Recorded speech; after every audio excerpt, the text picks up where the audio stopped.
let's still give the warmest welcome to our guest speaker, Roxana and Ali, who both have a very rich experience in online teaching and distance education.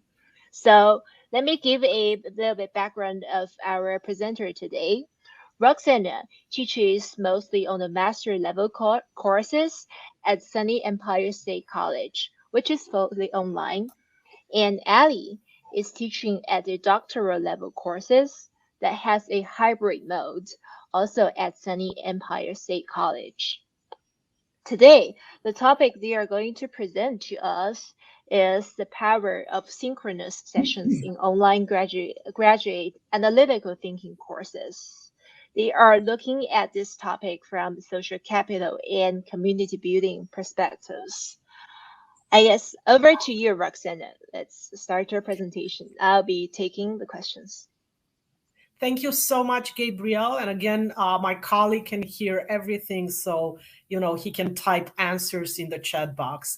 I hope everybody can see the slideshow. I'm sharing my screen. Please let me know if you are not able to see it. We want to thank the conference organizers for having us here. We're grateful. Like Gabriel mentioned, we both have rich experience with teaching online. So we look at this not just since COVID happened, right? So we didn't have to fall into emergency online teaching. We were doing online teaching pre-COVID. What we're talking about today is, we're just going to start by saying that the field of distance education has already proved its validity and value. And research indicates that there is no difference between distance education and face-to-face education. However, throughout the pandemic, many have argued that with online classes, which are by and large asynchronous, learning outcomes often disappoint because virtual instruction runs counter to the most important assets at a major university, which are personal interaction with highly qualified experts, your instructors, your professors, as well as personal interaction and community building with your peers. And this is where we come in.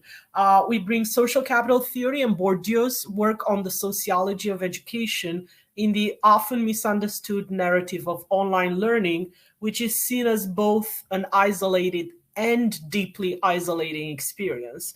Our contribution is twofold. First, to introduce the idea of building social capital and community in an online environment between the instructor and students on the one hand and amongst students themselves on the other. And second, we propose that we look at praxis, in particular educational praxis, which is informed, committed action to address socially differentiated educational attainment, prior conditions like socioeconomic status, race, etc., affecting retention, graduation rates, and time to degree completion. And this, socially differentiated educational attainment, or in other words, certain groups of people being prone to lower educational attainment, is perceived to be more pronounced in online learning, research shows. So our proposal is that by adding recurrent synchronous sessions to online teaching that is otherwise asynchronous, especially in graduate level research, quantitative and analytical subjects, which we know they're harder to teach online, will help in two ways. It will level out the field of differentiated educational attainment that some students are prone to, and it will create community and social capital, which we'll see how it's a hugely beneficial ingredient to students' habitus development and their implicit operation in their respective fields. To illustrate this, we use a qualitative design to analyze student perceptions of the benefits of adding synchronous sessions in 5 online courses that were otherwise asynchronous during 2020 and 2021. So we're looking at a period of 2 years. A little bit on our theoretical framework. Habitus describes an individual's unique characteristics, their tastes, perceptions, or ways of responding and thinking. Learning involves developing the habitus that is required to successfully operate within a particular field. And it follows that the more habitus is acquired, the better someone can proceed in these fields and in a greater range of situations. The academic skills developed during higher ed study and the confidence in using them represent forms of embodied cultural capital. But these capacities and dispositions are not simply acquired by individuals, they're also caught up in other forms of capital that are brought about by social networks and social connections that were generated through enrollment and engagement with the program of study, and that's social capital. Praxis is a Greek word. It literally means moving back and forth in a critical way between reflecting on and acting on the world.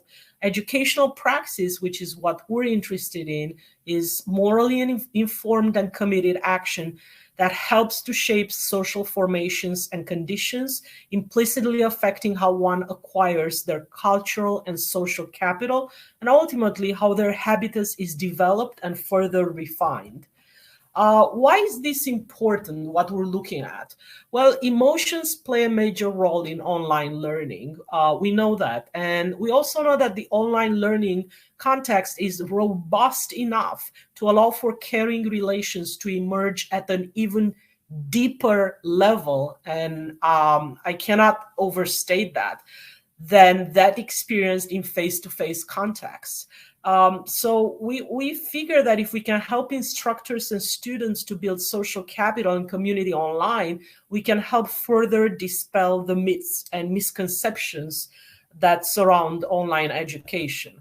Um, a little bit about the concept of social present gap and how this we propose that adding these synchronous sessions to asynchronous online courses would be would fill this gap. Teachers are to overcome the social presence gap to equalize the outcomes and modalities. Unaccustomed learning is challenging unless social support happens in settings of online learning from peers, increased workload in online learning, and less social presence. So we looked at all this research done. And we argue that designing online curricula should not stop with content delivery and assigning tasks for assessment purposes, but we should also look at intentionally creating spaces for learners to learn together and to reimagine digital forms of informal social spaces for connections similar to traditional face-to-face campuses. All these will help build students' social and cultural capital that Bourdieu talks about.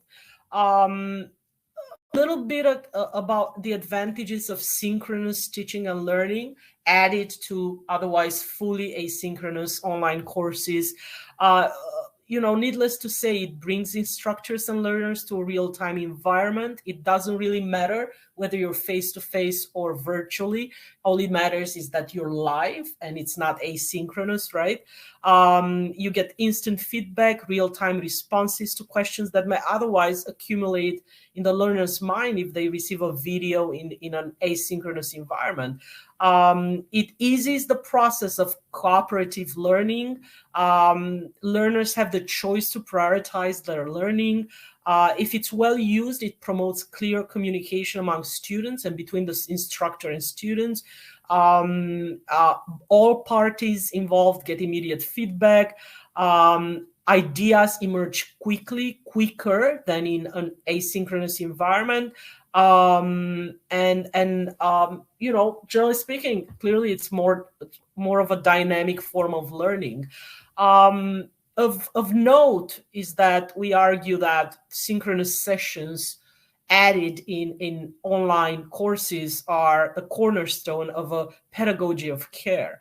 And while the theme of care in education has become popularized during the pandemic, it's a crucial element in online learning that has always been needed and will continue to be essential long after COVID-19.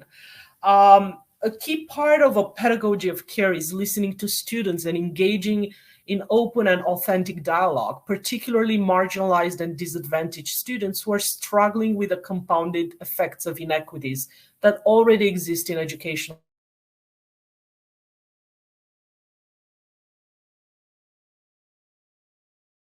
supports challenges for these groups.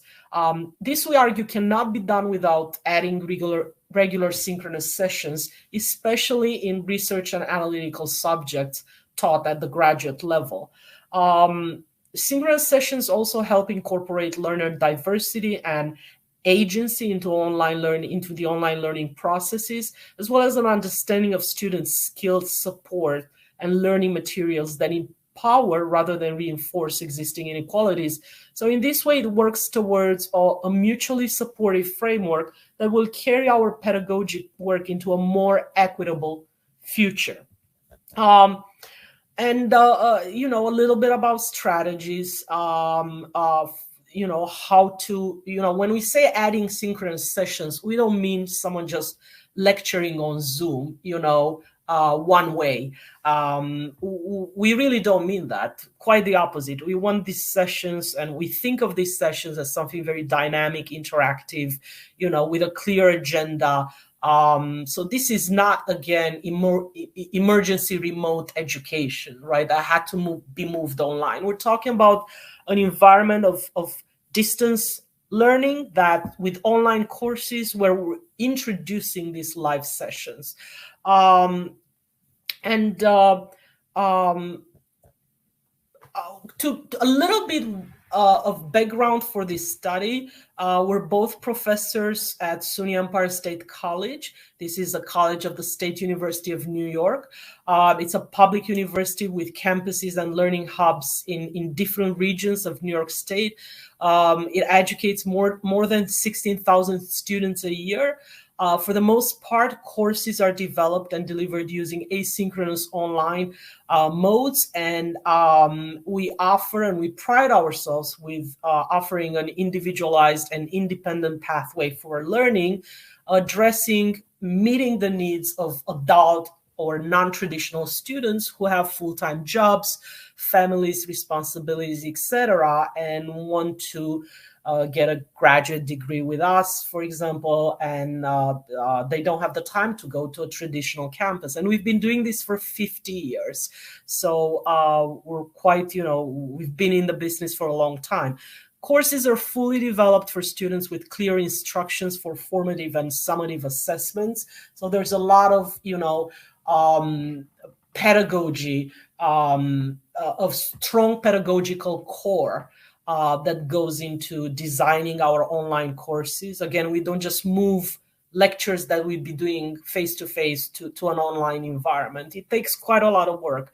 And independent approaches and methods of studying are developed by instructors to serve students well. Still, learning communities are proven to be effective. Building synchronous learning to asynchronous methods has proven to be efficient. Hence, our focus on the power of synchronous sessions in distance education and how these sessions can help build community and resilience, especially in the age of COVID-19.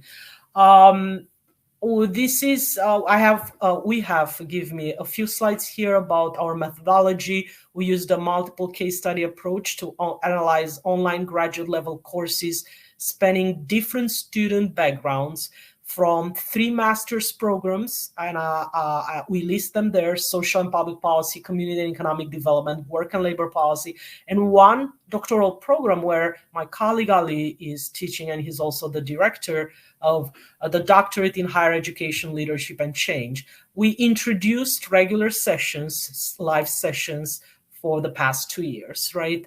And then we conducted a narrative analysis of student perceptions that were about these sessions that were drawn from course evaluations and discussions forums in 5 online courses that were otherwise asynchronous. And you see a table here on this slide with what courses, what specific courses we used, their titles, and the level of study, master's versus doctoral. We used unstructured interviews, asked students the following two open-ended questions. What did you think about the recurrent synchronous sessions that were added? In your opinion, what was the best aspect of this course? Because we drew a lot of information about these synchronous sessions from that second question. Um, Here you have a table with the academic term from when responses, interviews, right, were drawn, the level of study, number of students, and the response rate. How many students actually responded to these questions? Findings. We wrote a paper. We have quite a lot of an elaborate analysis, qualitative analysis of the findings. Of course, we organized them around the common themes that emerged, and this would be what you see on this slide.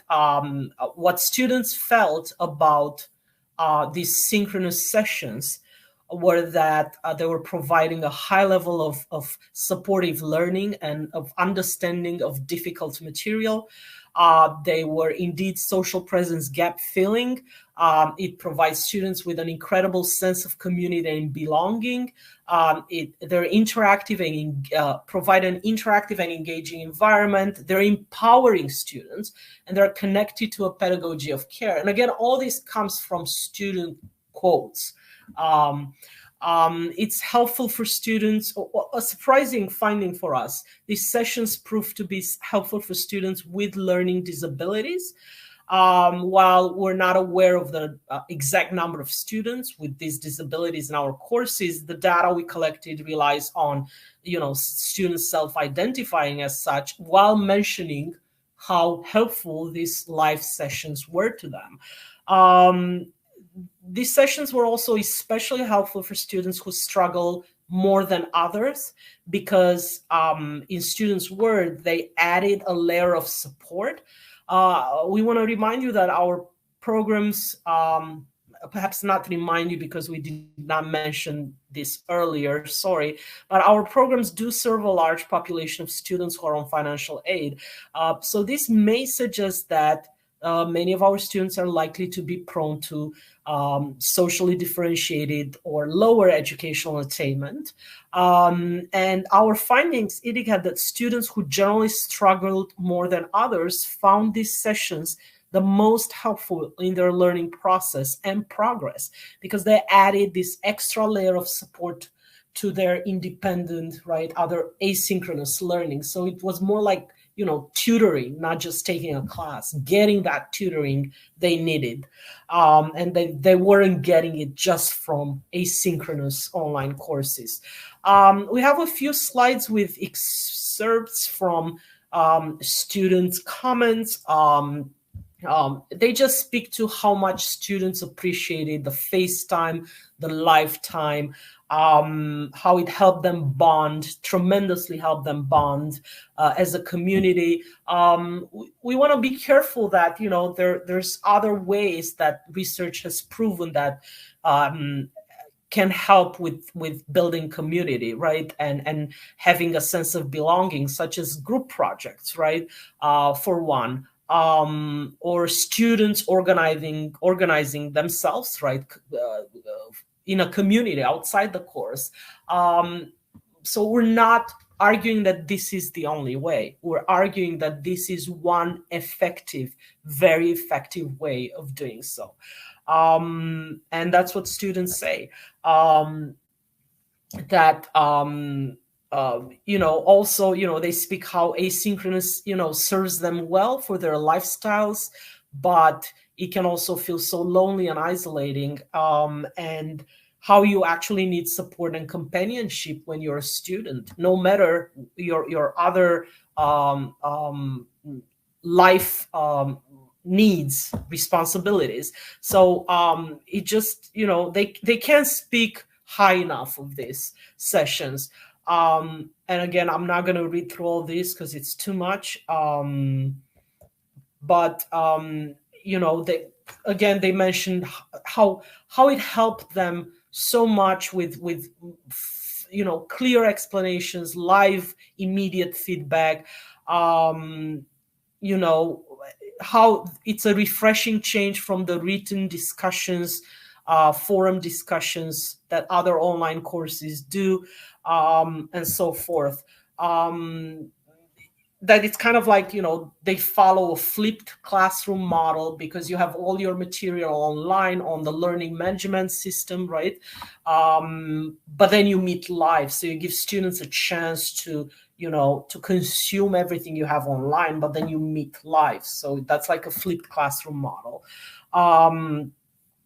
And our conclusions are, first and foremost, we wanted to revitalize the discussion about the benefits of synchronous sessions in online learning that is otherwise asynchronous, especially in graduate research and analytical courses, which are more difficult to teach online. And we felt that the field of distance learning could really benefit from a discussion of the benefits provided by these sessions.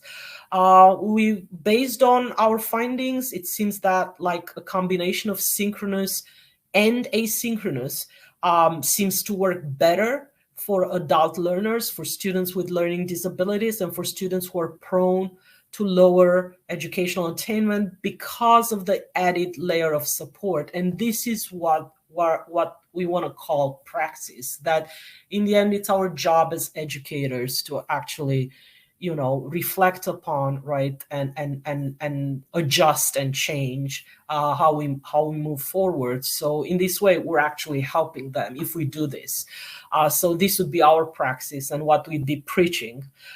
Synchronous classes empower students and provide them with an effective way to build community and social capital. Again, please remember, it's not the only way, it's just one effective way. They claim this cannot be achieved online through asynchronous work only. These elements that we kept mentioning of social capital and community building are intrinsic to students' habitus development from Bourdieu, right? And how well they will operate in their respective fields. So, and finally, for students, synchronous classes, especially during the pandemic, were shown to be strongly connected with a pedagogy of care. And of course, isn't that what everybody wants? That students, our students feel they're part of a community of care, they're supported and encouraged, right? Just like we wish for ourselves. So we thank you very much. We apologize for the tech hiccups, and if you have questions, I'll be very grateful if Ali can hear them. You can write in the chat box. I can speak myself. So thank you again, and I'll stop sharing. Yeah. Thank you, Roxana. Wonderful presentation. Megan, is there any questions from the conference room? No, unfortunately, there aren't any questions, but thank you so much for the presentation, Roxana. Yeah. My pleasure, absolutely. I stopped sharing, right? I can Yeah. still see my slide. I hope you enjoyed. If there's no questions from the room, we want to thank you again. It gave us a great um, opportunity to actually sit down and write a paper about this. So we're very grateful. It's going to get published. We feel like we had something to say. So you motivated us, and we got something done, and we're proud of what we're doing. So thank you very much. And we have our emails. I Yeah. uploaded on the website our slides. If anybody who paid for the conference has access to those slides, and our emails, both of our emails are on the slide. Okay. Good. Thank you so much. Awesome. Thank Thank you you. all.